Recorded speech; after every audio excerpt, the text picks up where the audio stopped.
So let's get right into the orphanage. Basically, in a nutshell, the word orphanage, the root of that is O-R-P-H, a word picture for the O is basically a picture for an eye, okay? R is a word picture for a head or the head of a man. And PH is basically a mouth. Is in Greek, it's Omicron, Rho, and Phi. Or in ancient Hebrew or Paleo-Hebrew or Phoenician, it would be Ayin, Resh, and Pe, or Fe, depending on how you'd like to say it.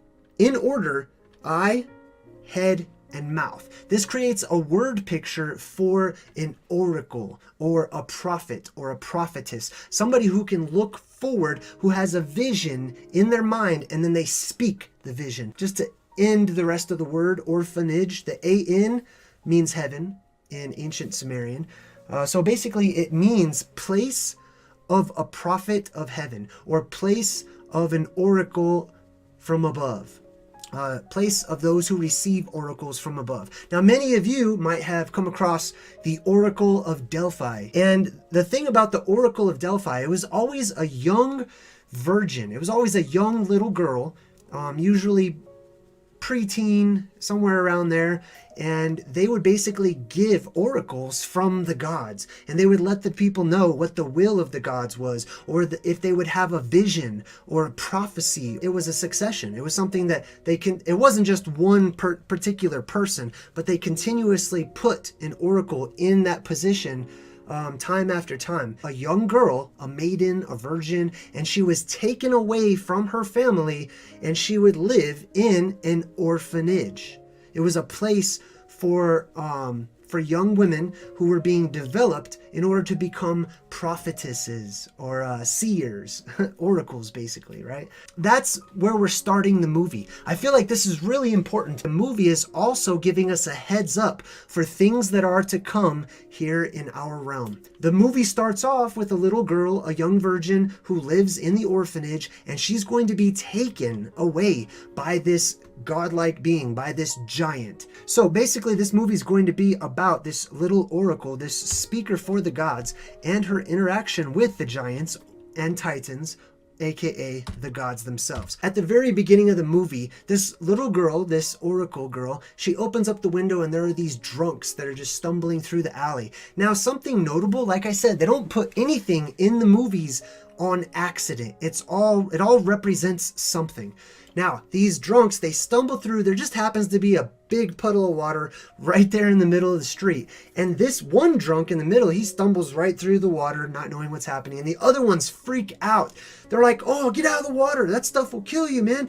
You know, and it's just real subtle. This is symbolic of something that we're going to get into here in a bit about why the bad guys always seem to be afraid of water, or water is a tool that is used in many movies and television shows to kill the bad guys or to get rid of the bad guys. But we're going to circle around back to the water here in a bit. Just keep that in mind. They put this at the very beginning of the movie, that these bad guy drunks are walking through the street and they say, that stuff will kill you, get out of the water, you know, for no reason. They didn't have to have that in the movie, but it's an important piece. Now, another one of these is she goes up to the clock for no good reason. It's not explained in the movie, and she sets the clock forward, right? In the next image, you can actually see that she sets the clock forward. It doesn't say that the clock was off. It doesn't say the clock was wrong, but she goes and she pushes time forward. Now, remember, we're dealing with an oracle who lives in the orphanage, who is just like one of the oracles of Delphi. And by the way, just as a side note, the original name for Delphi is Pythos. You might recognize the word Pythos from the word Python. It literally means snake or serpent. The oracle of the serpent, the oracle of the snake, is the oracle of Delphi. So this little girl, the oracle, she also goes in and she sets time forward as a clue to the watcher. This is a huge clue. We're going to be focusing on future events. Now keep that in mind as we roll forward. Oh, another thing, talking about skipping ahead and the movie dropping these clues that we're going to be referencing future things that will happen in the future. We've got the Oracle of Delphi, this little girl in the orphanage. She sets the clock forward, and then she lays down to read this book. As you can see right there in the middle, her bookmark, she's reading ahead in the story, right? She's reading ahead from where her bookmark is. It's another subtle clue that we're given to say, hey, this is going to be talking about future events. So keep that in mind as we roll forward.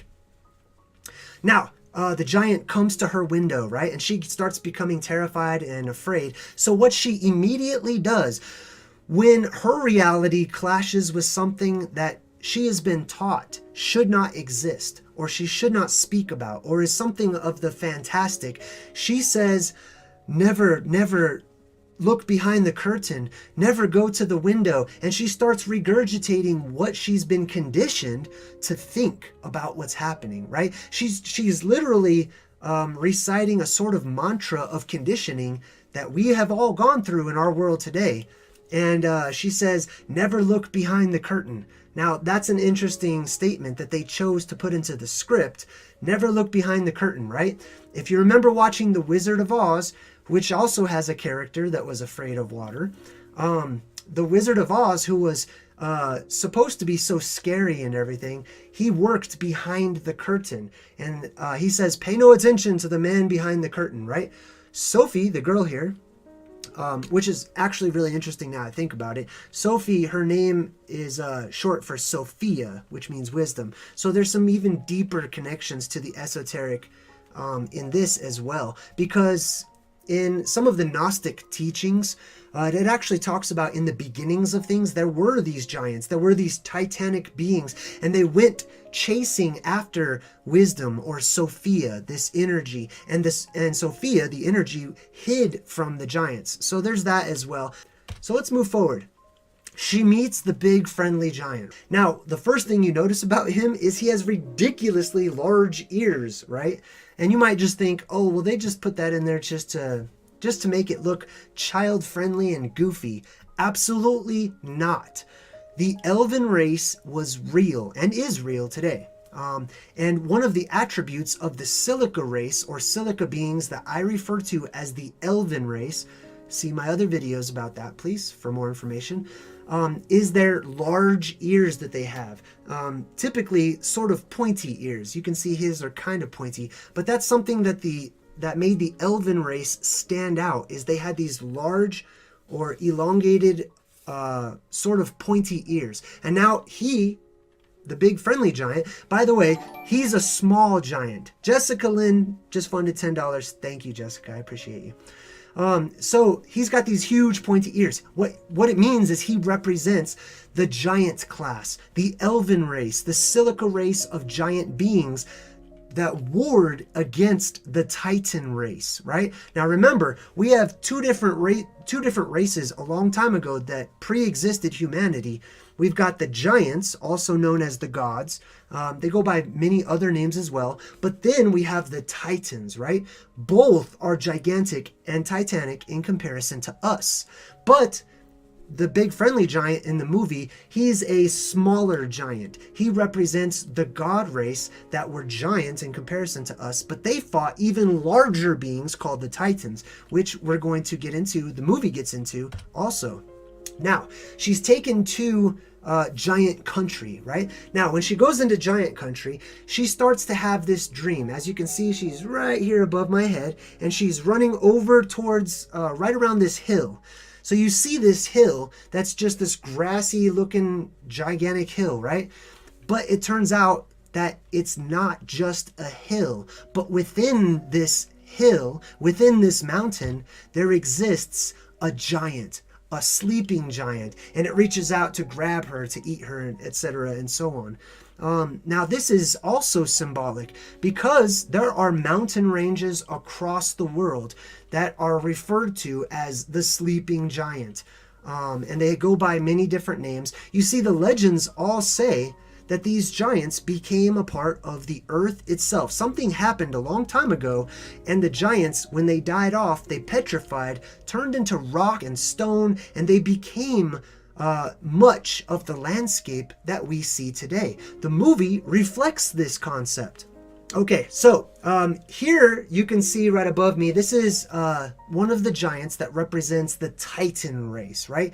The huge brutes that warred against the little guys over there. There's the big friendly giant. He doesn't look too big in comparison to this huge Titanic giant that he's arguing with in the movie. It's also interesting to note that they decided to give the leader of these Titans this brilliant red or orangish hair color, which may be an attribute that was passed on to humanity genetically. And so some people who have, we would call, what do they call them? We call them, I forgot, but the red-headed people, right? They basically carry a gene from the Titans themselves, right? Many of these giants were recorded as having this flaming red hair. Typically, it was either very blonde, white, or red hair. So in this particular clip, what's happening is the giant BFG, right? He's trying to scare away the Titan. And he says, oh, let me just get some water for you. And the Titan goes, no, no, no, no water, no water, you know, because he's afraid of the water. Can you imagine that? A being that large, so strong and muscular, just being terrified of water. We're going to get into that here in just a bit as well. As they're arguing, the Titan, he starts to reach for one of these vegetables. It kind of looks like a cucumber, but it's got Sophie inside of it because she's hiding because the Titan wants to eat her, right? Now, that's another thing I should probably mention. The Titans in this movie, they eat human beings, right? Now, the big friendly giant clearly does not eat human beings, right? He's more of a vegetarian, which is also right in line with the tales, the myths and legend and the tales of the elven race or the fairy race or whatever, you know, there's various names for them, the giant race, those of Atlantis, etc. They were, in essence, vegetarians, you know. Eating meat was not a huge thing on their list. They respected the animal life and lived in harmony with it. Now that harmony turned into disharmony when the Titans themselves began to eat the living beings, right? Not just humans, but also animals and all of life on our realm. And the reason for that is probably because they also terraformed our world. They destroyed the world, essentially. They shaped it. They cut it down. Much of our world was a garden paradise. It was literally a gigantic garden that had huge mushrooms growing everywhere and all kinds of plant life. But as they tore everything down, as they shaped the world and dug out the areas that we now call oceans, and you know, created caverns and cliffs and all these strange geographic phenomena that we see, they also took away a lot of the food that had been growing. So they decided to go ahead and start eating the animal and people as well. Now, he's about to try a bite of this large cucumber looking vegetables, and BFG goes, no, no, no, no, because he sees Sophie's inside of it, right? And he says, I hate vegetaribles, right? He even calls them vegetaribles. He's so against eating plant life, right? Fruits and vegetaribles, that he's disgusted by it. He throws it on the ground and freaks out. So we're going to move forward to the next slide here. So Sophie and BFG decide that they want to go to this sort of dream country, right? In order to get to dream country, they have to go right past all those sleeping giants, just like it says right there. Now, this is another reference to the sleeping giants, the dead giants, basically the dead titans that once existed. Cataclysm befell our world, right? Our world was destroyed and torn apart, and when all of these beings died in this cataclysm, something had happened and turned them into stone. They became the mountains. They became our geography, and they had, you know, life growing off of them. Grass and trees and all kinds of things. This is known as, more commonly known as mud fossil theory. And I have a lot of videos on that as well. So if you're curious about how the Titans died off in this ancient cataclysm and then became a part of the geography that we are used to, that we take for granted, we drive right past all of these sleeping giants all of the time, but we don't pay it any mind because the thought had never come to our mind that we could conceive that those were actually beings that once existed. You know, when we look at a mountain range, that's what we see. We label it mountain range. That's what that is. Don't ask questions about it. Don't get into how did it come to be? Where did it come from?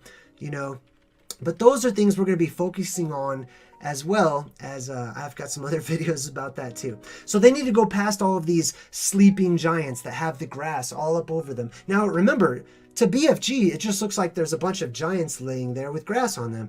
But to Sophie, it looks like she needs to traverse a hilly landscape, a landscape filled with hills. Now, just to give you an example, right, we've got various places in our realm, and I'm sure that in your area of the world, you have some interesting places too. Especially when it comes to the geography and what it looks like. So much of our geography cannot be explained away or passed off as the product of millions of years of wind and rain shaping and sculpting, you know, things like what you see here. This is actually in Yangshuo, China, right? And I believe that this plays an important part of the movie as well. But look at that landscape, you know? Does that look like anything? You know, if it was wind and rain, then where did the rest of the landscape go? You know, it would still fill up. Even if it was eroding, all of the erosion would still be there. It would just be rubble everywhere. It would be dirt all over the place, just as high as it once was, but it would be rubble and dirt, you know? But look at this landscape, you know? And we have these types of landscapes all across the world. The problem is we're locked into these cities. We're locked into these populated areas where they want to confine us and keep us, you know, living in square boxes that we call houses instead of being out in nature. You know, something like this, as realistic of a place as this is such a real place in China, and there are many places like this. This looks like a fantasy world to us, and this is the world of BFG. Now, I'm going to get into where Giant Country is a little bit towards the end of the video. We'll examine exactly where Giant Country is because it's laid out for us in the movie. But I did want to show you some of those pictures. Now, here's another breadcrumb that we see in the movie. This is Giant Country, and as you can see, the Titans are right there in the middle. Look at the strange rock formation that they decided to put into the movie. Why? You know, why would they put that particular rock formation front and center?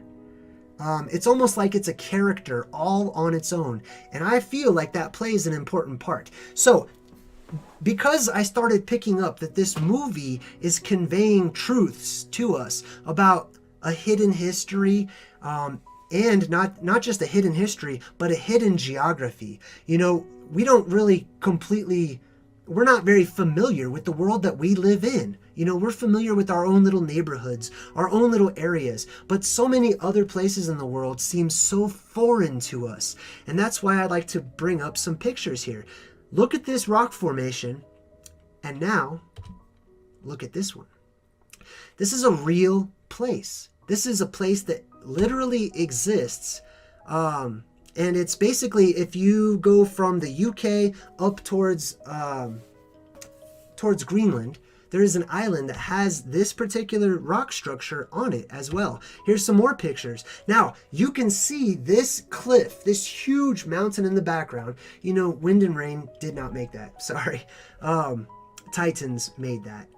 The giants who came before humanity made that. And whenever you say that, if you accept as a given that Titans once lived and they grew a maximum of, you know, a mile or two tall, and giants, you know, were way bigger than we are today, then all of a sudden shaping out the earth in shapes like that seems a lot more conceivable than what we're taught about how and where our world came from. So this is a real place, and I believe that the people who made BFG, who are dropping these clues and breadcrumbs to us, that they know about these places and that they are leaving it here for us to find, so that maybe we can actually find out where Giant Country is. Now I'm going to show you a map here in a little bit as well. Let me go ahead and bring this picture down so you can see it better. So there's the same exact rock formation that you see in the movie right there. All right, so let's move forward. Keep that in mind. The movie is not 100% fictional or false or made up, but the movie and many movies contain these truths within them. You see, the problem is we're so conditioned. We've been conditioned to be like robots, you know, to be cut off and desensitized from all of the rest of the world. So something like this, most people never would have thought that this could actually be a real place. Turns out that it is. Let's go ahead and move these pictures up and we're going to move forward. Now let's talk about the Titans being afraid of the water. Now keep in mind, it's not just the Titans that were afraid of the water, and I'm going to tell you exactly why they're always being portrayed as being afraid of the water. It's not just the Titans, but it's the bad guys, right? It's the bad guys in the movies, in television, etc. The bad ones are always portrayed as being afraid of water. For example, the Wicked Witch of the West, right? You throw water on her, she dies.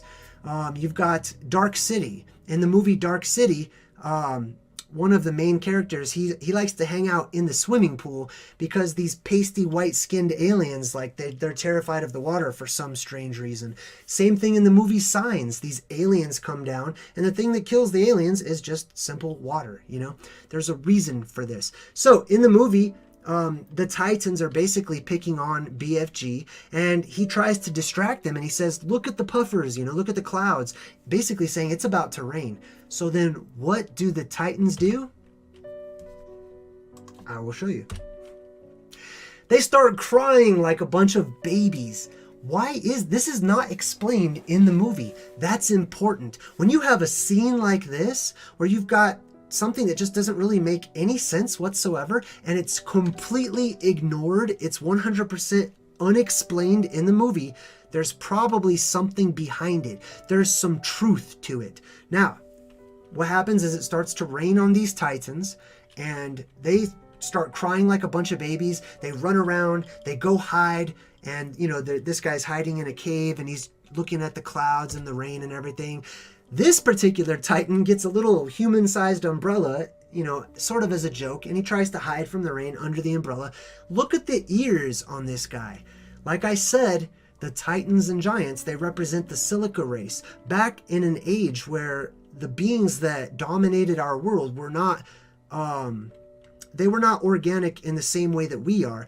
They were not carbon-based, but silica-based beings, which is absolutely 100% possible and highly probable, which I talk about that in some of my other videos. This is why I refer to them as the Elven race, or the El, the ancient god race, the Elohim, the Al, or Allah, the Alf, the Alvins, etc. They are the Elven race, and that is exactly why they decided to give these giants gigantic pointed ears. And they're also terrified of water. So, okay, before I get into that, let me just tell you why they're so afraid of water.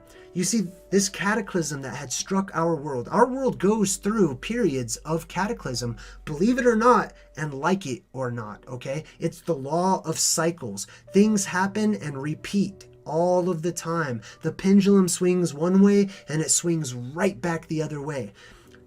A part of that pendulum swinging is an epic or an era of paradise, of bliss, of utopia and euphoria, of good times, where time itself slows down so that we can enjoy, you know, our time in paradise. But then as the pendulum swings down, it goes faster and faster, time speeds up.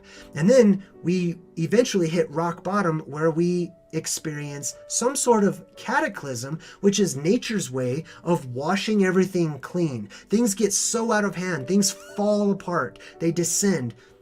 Every religion, every culture has this understanding that that's how time works. It starts off paradise, and then it swings down into destruction or cataclysm, and out of that cataclysm, out of that destruction, is born something new. Something new grows out of it and takes us back into the area or the age of perfection, of paradise, of the Garden of Eden, if you will. Now, the cataclysm that had last struck us was what they call the flood, which is going to be my next video. Keep your eyes out for that.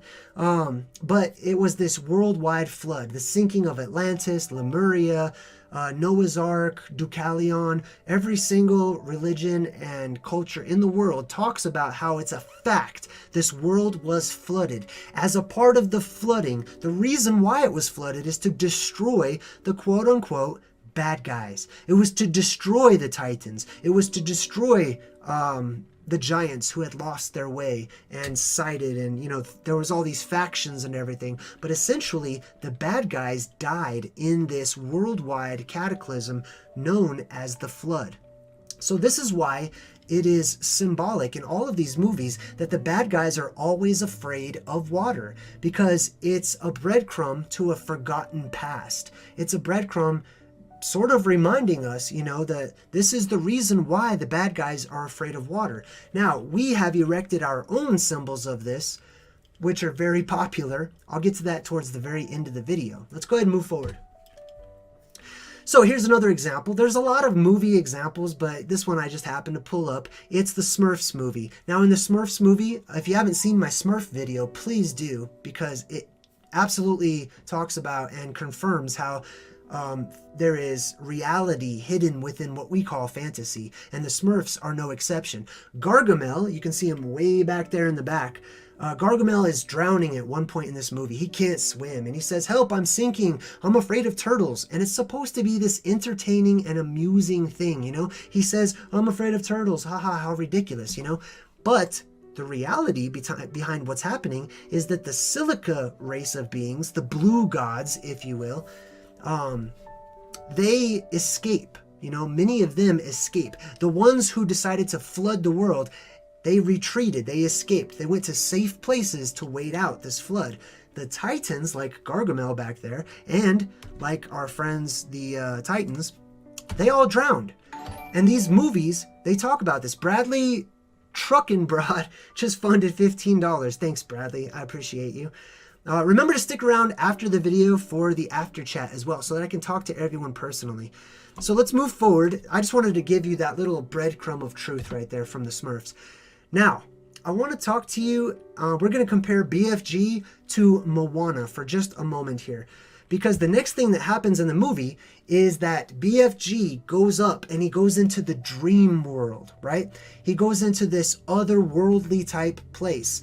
And it's sort of portrayed in the movie as a paradise world, as a world of perfection and bliss. Now, I freeze framed the movie right here, because on one side you can see everything's very clear. You can make out the world that he's leaving.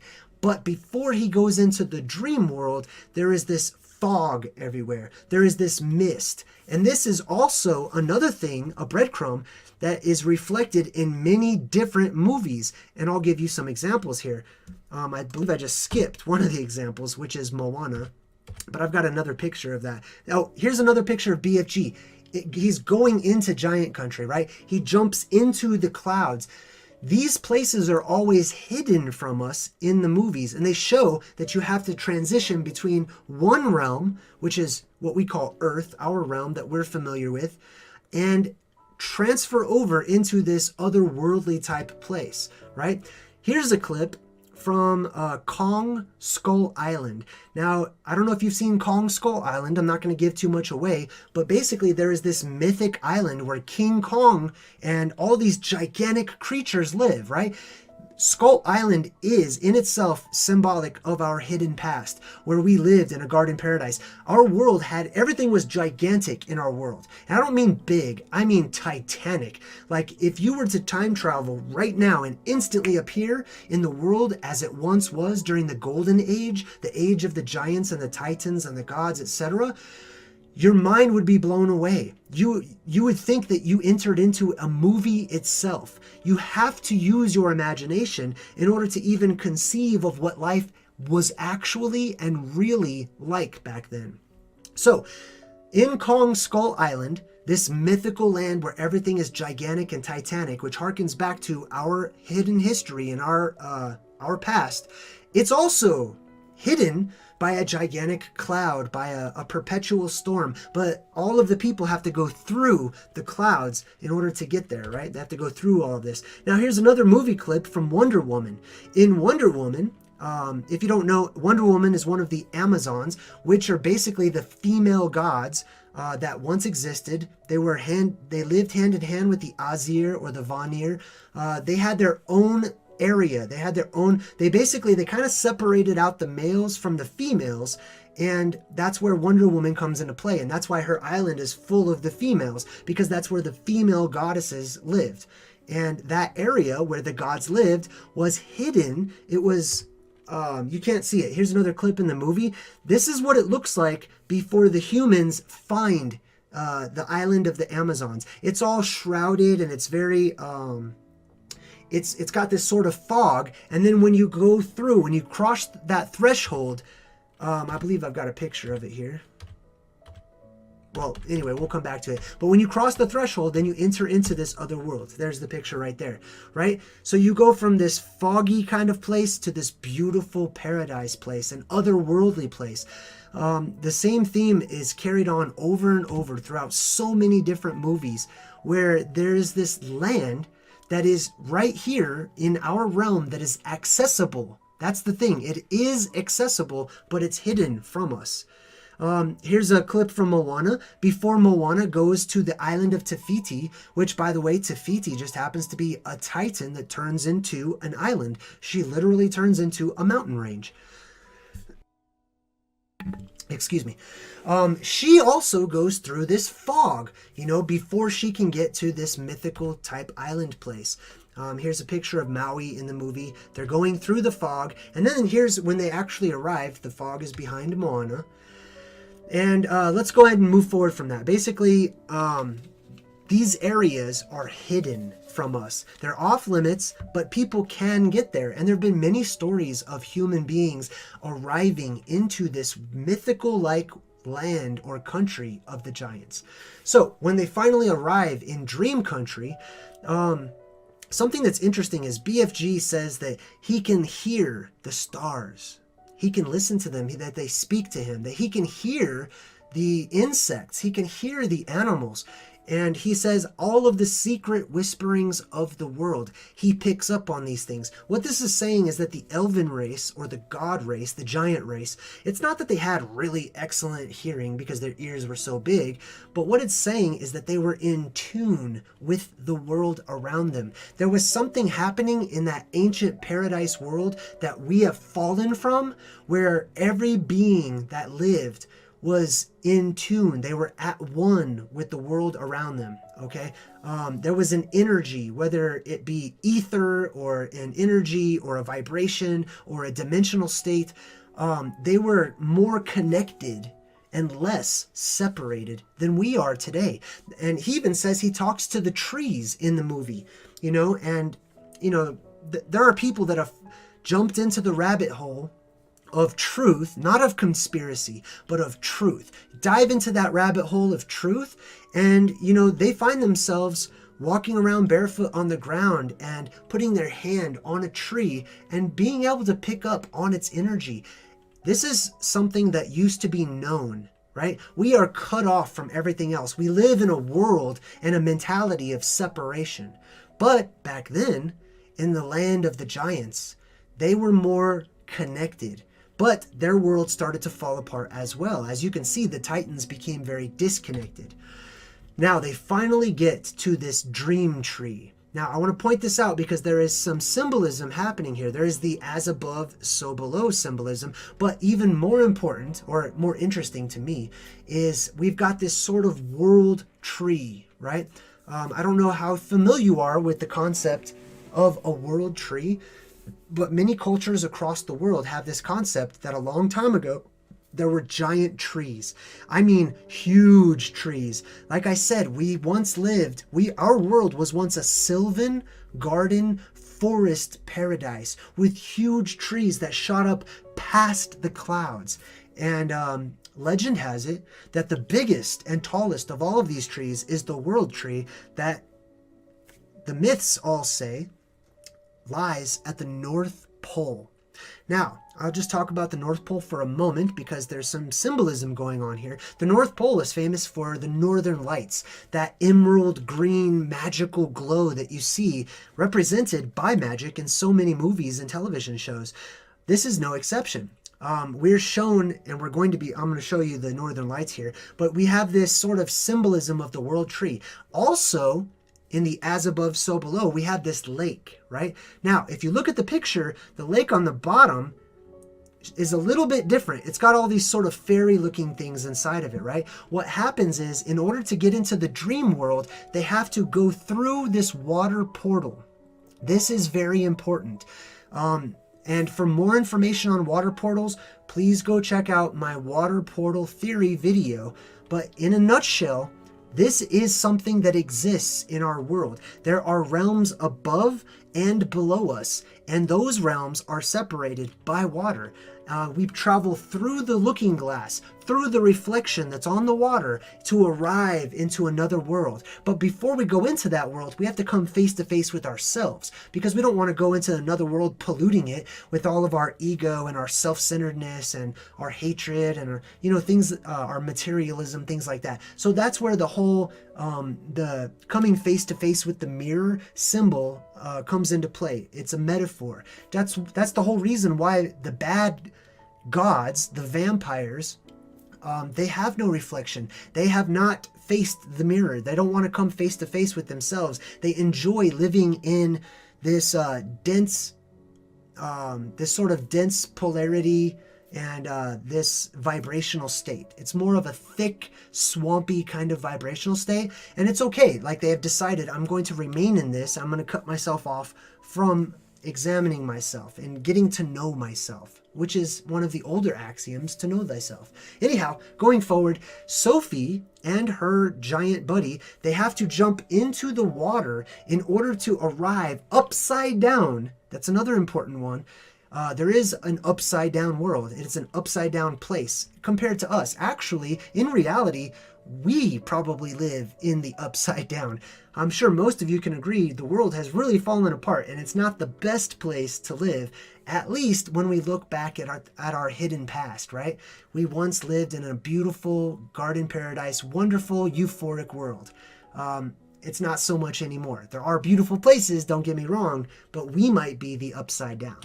So anyhow, they jump into the water, right? So this is an image of Sophie right above me here, and she's looking down into the water, not at a reflection of BFG, but at him himself. He jumped into the water and came up on the other side. It's a water portal, and water portals are shown to us in the movies all of the time. I've done a few videos about it, but if you've checked out Warcraft, like the movie Warcraft, there are these orcs, which are basically the dark elves, the elven race, and they go through this water portal. And there's so many water portals, Stargate, all these different water portals in the movie. They're reflecting a nugget of truth, that there are portals that take us to other worlds, and they are watery. We pass through the waters to get into these other worlds. Same thing with the new Peter Pan movie, to get to Neverland, they actually go through another ocean that's out there in space in the movie, and they pop up through the ocean, they come into another world. Or Pirates of the Caribbean, whenever the sun sets, there's this emerald green flash, and it's always that emerald green kind of color. You go through the waters, there is this emerald green colored magic, and these are all the symbols that show you when you're on the right track. And I can't really stress that enough. When you're on the right track, as far as exposing the esoteric, finding out the truth, right, and working on yourself as well, you'll start to see all of these same and similar images and symbols all over the place. It means that you're on the right track.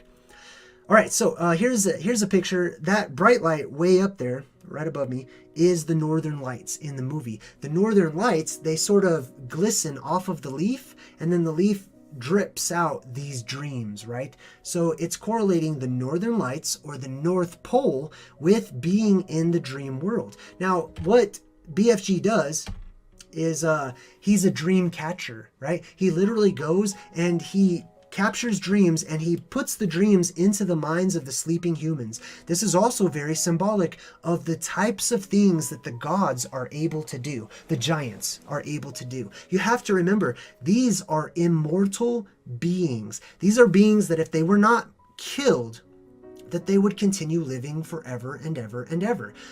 Legend has it that they could will themselves to leave their bodies at any time that they wanted to. The Emerald Tablets of Thoth also talk about this. Hermes Trismegistus talks about how he was able to just transfer consciousness from one body to another. This is what we would call advanced technology. But the problem is it's not advanced. It's not technology that we are discovering or coming up with. It is technology that we haven't even rediscovered yet. It's still under the label of magic and wonder and mysteriousness, you know? It's advanced and ancient technology that we don't understand today. But the giants had these capabilities. They also have the capability to manipulate the dream world, right? Your thoughts are physical, actual things. They are vibrations. They exist. They're not as, solid as some things are, like this pin, but whenever you start vibrating the pin and the pin moves at a certain frequency, the pin will disappear and essentially become invisible. There are different vibrational states. There are different densities and dimensions to this realm that we live on and to the other realms as well. Can you imagine how much more you would know? All of the knowledge that you would accumulate just by being an immortal. I'm not saying it makes you a moral being. I'm not saying it makes you good or bad. But one thing that I've learned to do is to, when talking about the ancient giants or titans, to give them the respect of being immortal and recognizing that they have had a very, very long time, much longer than humanity has had or any individual human being, to accumulate and learn all of these different things. Some learned at a faster pace, some at a slower pace. Us as human beings, those who are on the path of truth, we try to learn as quickly as we possibly can, right? Because our time is very short in comparison to the immortal beings, right? The giants and the titans and gods of old. And this is what he says in the movie, Sophie basically asks him about his mom and his dad, and he says, giants don't have mothers or fathers. Well, isn't that an interesting thing to say, that giants don't have mothers or fathers? You see, the legends say that the giants, the very first of all of the giants, that they were created, that they came from the titans themselves. The titans didn't walk around having sex with other titans, and it was not the same way that we think about our social life as human beings, okay? We are much different in our mentality than these beings were. They were constantly focused on things that are pitiful in comparison that we focus on. They didn't care about Facebook feeds and what the new type of trends were or foods or anything. They were the shapers of the world. They were at war, an unimaginable war between wizards and magicians of giants and titans that would blow your mind. That is inconceivable in comparison to pelting each other with little bullets and stuff like that. So that's something that I try to do, is give the titans and the giants the respect of knowing that they are immortals and they have acquired an enormous amount of knowledge along with that. Now, a part of that knowledge is that they could manipulate and learn how to work with these various planes of existence, these different frequency or vibrational states, which is also something that happens when people go to sleep, This giant understands dreams. He works with dreams. He doesn't just say, oh, it's just, random cells firing off in your brains, and you're just reliving random meshed up memories throughout the day. No, they understand what dreams are. And the further back in time we go, the more we used to respect dreams. Dreams had meaning to them. They had influence on politics and the world at large, and they shaped people's lives. They predicted things. They let you know things about yourself that were going on, and we have completely lost sight of that. We don't teach these types of things in schools anymore. Instead, they're handed to us in the form of fiction and fantasy and movies like this. But the gods of old understood the dream world and the different planes of existence. Welcome to Annalyn, who just subscribed. I hope you got your name right. Oh, and I have a special surprise for Denise, by the way, at the very, very, very end of this show. I hope you're watching. Anyhow, so she's talking to the giant. He says giants don't have mothers or fathers, you know. Sex was something completely different back then. It was not what we have made it today, right? We have really bashed the whole concept. So she says, how old are you? She asks him, and he says, "I's as old as the earth, I suppose." Now, imagine that statement. He doesn't even keep track of years. You know, he doesn't keep track of how many times the skylight has gone in a circle around us or whatnot, right? He just says, I've always been around. I'm as old as the earth is, you know? Like, I don't understand this concept of, like, dying the way you do. I've always been around. They are immortal. They are the Azir, the Vanir, the vampires, you know? Like, I mean, there's a reason why vampires are immortal, you know? And so many of these other beings that are portrayed as living so much longer than humans, the Vulcans, space elves, you know, they outlive humans. The giants and titans lived and had lifespans that were ridiculously long and basically immortal in comparison to the human race. Now, interestingly enough, when the human race first began, when we first hit the scene, all of these legends talk about how at first we also had exceptionally long lifespans. Not immortal lifespans, but there's a reason for that. Think about it. The giants lived for a very long time. The titans lived for a very long time. When we first came onto the scene, we also lived for a very long time, but then some stuff started to happen, right? Maybe it's because we're related, you know? Kiwis flying just subscribed. Welcome, Kiwis.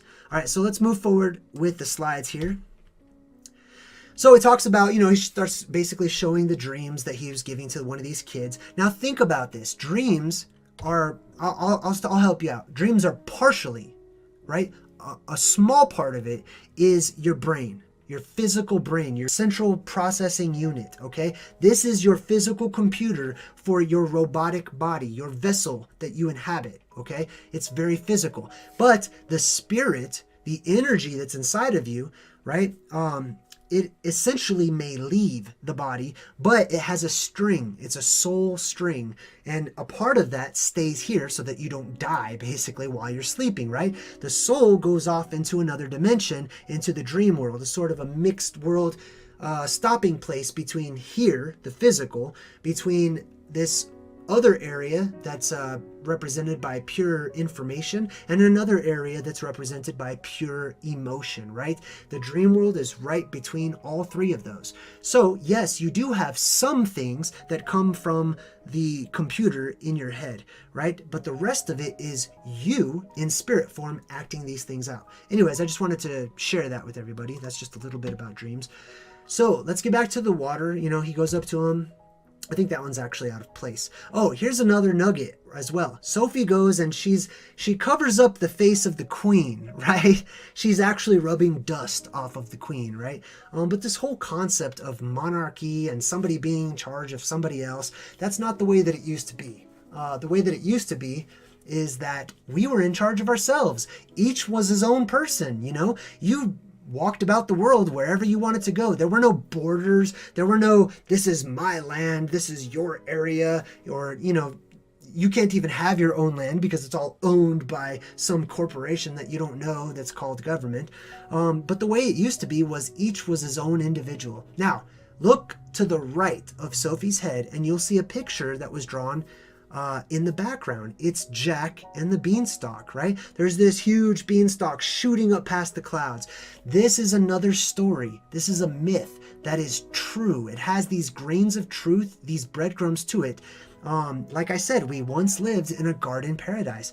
Maybe not a beanstalk, okay? Because an actual beanstalk has to grow on something like a pole or whatnot, right? But there were huge silica pillars that shot up to the skies, giant trees basically, that connected one realm to another realm. They went up past the clouds to where the giants lived, right? Jack, we all know the story. Jack climbed the beanstalk and he went to the land of the giants. Just happens to be that there's a picture right over there of Jack and the beanstalk, while she's covering up the face of the queen, like, hey, boom to the modern world, and let's put up a picture of the way it really is by Jack and the Beanstalk. Okay, so here's another picture of that same area as they're entering into, giant country. And I just wanted to talk about this because BFG comes up with this plan, right? He's going to, remember I said the movie is not talking about the past. The movie references the past, but the movie gives us these clues that says, hey, this is predictive. This is prophetic. We're talking about the future, which, by the way, is really not all that hard to do. If you understand how the law of cycles works, how everything comes back around and everything tends to happen again. And there are signs when certain things are going to happen. It's very simple to do. It's an art that has been lost to us, or really taken away from us because of our conditioning. We have become prisoners in our own world. Anyhow, like I said, it's predictive. And I'm going to talk about that here in a second. So BFG confronts the Titan, and the Titan says, I's always hungry, because he's like, dude, you don't have to eat the humans. But he's like, I have to, like, I'm starving, They have fallen to a state where they basically didn't want to or couldn't eat the vegetation anymore. It was not sustaining them. So they developed this constant hunger, this constant need to satisfy and gratify themselves because they were literally starving. They were hungry. So they just kept on eating stuff. And they're like, oh, well, sorry, I'm going to eat the human beings. Meanwhile, the gods or the giants, they found other ways to do that. And obviously they didn't have to eat as much, right? So here's an interesting little clip from the movie. Now, off to the right, we've got that same rock formation, which, by the way, if you want to look it up on Google, it's called Drangarnir. Drangarnir. Not sure if I pronounced that correctly. Drangarnir. And this, like I said, is a real place, and it's on its way to the North Pole. It's on its way to giant country. Now, check out this helicopter right above me, and look at the hill way off in the background. Look at that mountain just to the right of it, right? Now, this is my imaginative side and I'm speculating, but there are many of these breadcrumbs that are given to us about the sleeping giants, about the titans that once existed that literally became a part of our geography. Here's another picture, by the way. This is also in China. This is in Yangshuo at a place called Moon Hill. Now, check out this hill in the background, right? There's Moon Hill in the background, and it, interestingly enough, kind of takes the shape of a giant face, right? Let's go ahead and move this back. But, features like this are not created by weather. They're just not. Erosion does happen. Erosion tends to destroy the artifacts that have been left behind in the form of mud fossils and petrification of the ancient world. By the way, the entire ancient world, all of it, became rock. For more information on that, see my video called The Stone Age, because I really get into a lot of detail about how the giants, the titans, ancient technology, plants, animals, all turned into rock, and we see the evidence for it everywhere. So moving forward, I drew a little picture there. Okay, so I think this is the last clip that we have. The video sort of fades out, the movie fades out, and it shows we've got this gargoyle here, right? And I talk about the gargoyles from time to time because the gargoyles are an important symbol that we keep around in order to remind us of the eternal curse of the bad guys, the titans and giants that drowned and became solidified, became petrified, turned into stone in that ancient cataclysm. And so what we do in order to ward off evil, we remind it, this is what happens to you if you come across us, right? If you come across the good guys, right? So that's where we get gargoyles from. You know, you can see, I put a picture of it right there. It's got the water pouring out of its mouth. It is eternally cursed to drown. It's a reminder, you have been defeated. You have been drowned in the past. And, you know, it's basically a subtle hint, like, don't mess with whoever lives here, basically. It's not because gargoyles are just so scary looking that they scare away the evil creatures. Why would you use an evil creature to scare an evil creature? Evil is not afraid of evil. You know what I mean? But what evil is afraid of is turning into stone and drowning for all of time, right? That's why we have the gargoyles. So BFG wraps up with this symbolism, and there's a lot of other stuff in the movies as well, but these are the main things that I wanted to cover.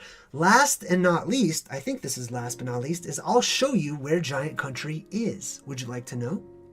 Okay, well, in the movie, they ask BFG, where are you from?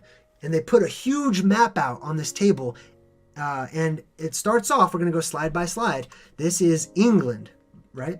With, I believe, Scotland right above it, right? So here's the map, and BFG is going to point out, he traces a little path all the way to the north side of England, and then he skips way up ahead, right? I'll show you the exact path that BFG takes in order to get to Giant Country.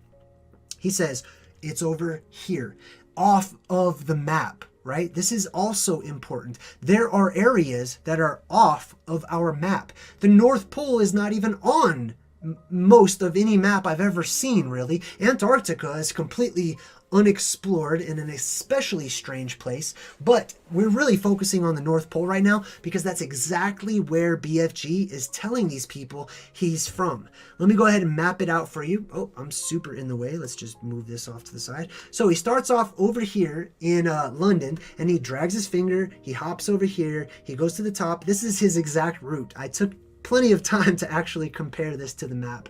Now, what happens once he gets to Scotland is he jumps over into the next area, and I'll show you where that is.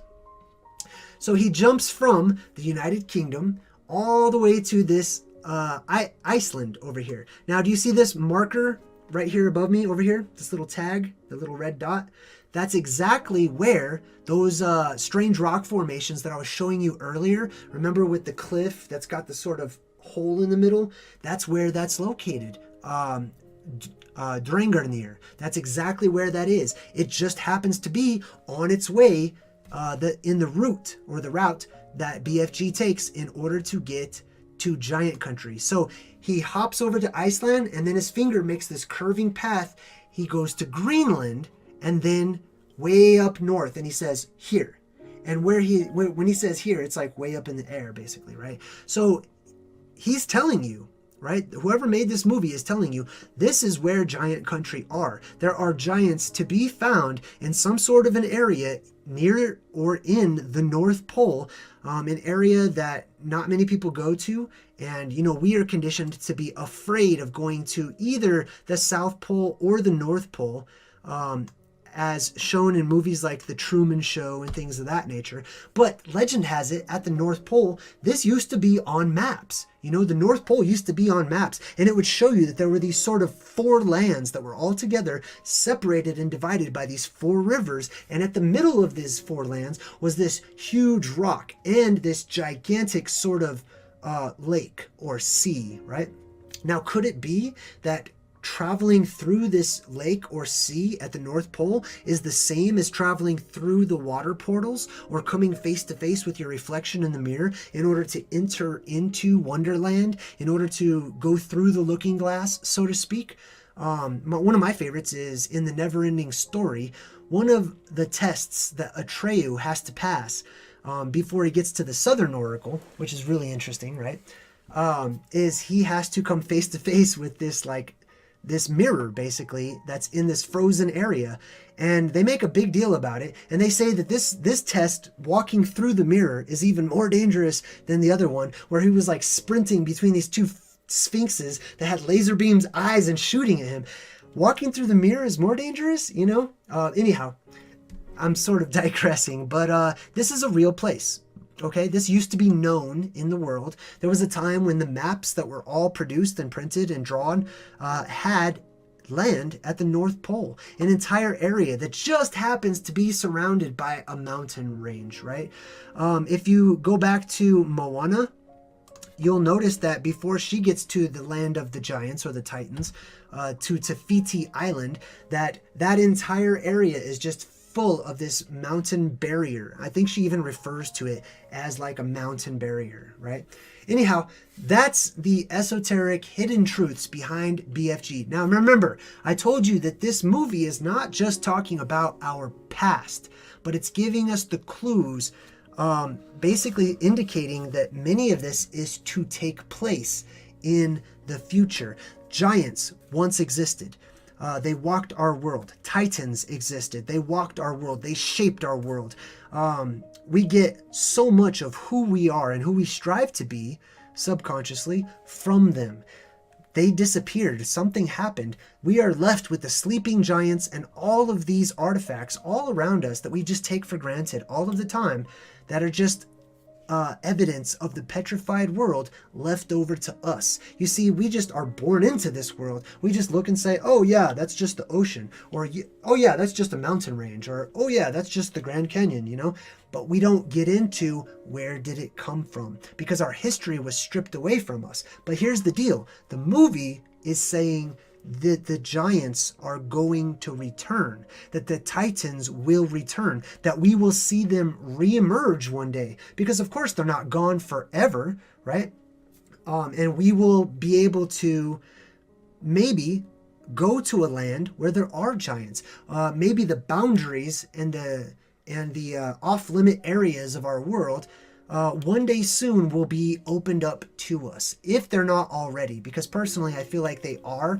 We just have all of these roadblocks in our mind that keep us away. We really keep ourselves away, you know, by saying, oh, you can't go to that region, you can't go to that area because, you know, there's laws and you'll be arrested, or, you know, the military owns that particular area, or it's just too cold, or the water's too dangerous. You know, these are all things that we have in our minds. These are mental roadblocks. They're literally web form spells that have been cast. Just like when you walk into a spider web, like you don't see that there's anything there, but it has a physical effect on your life.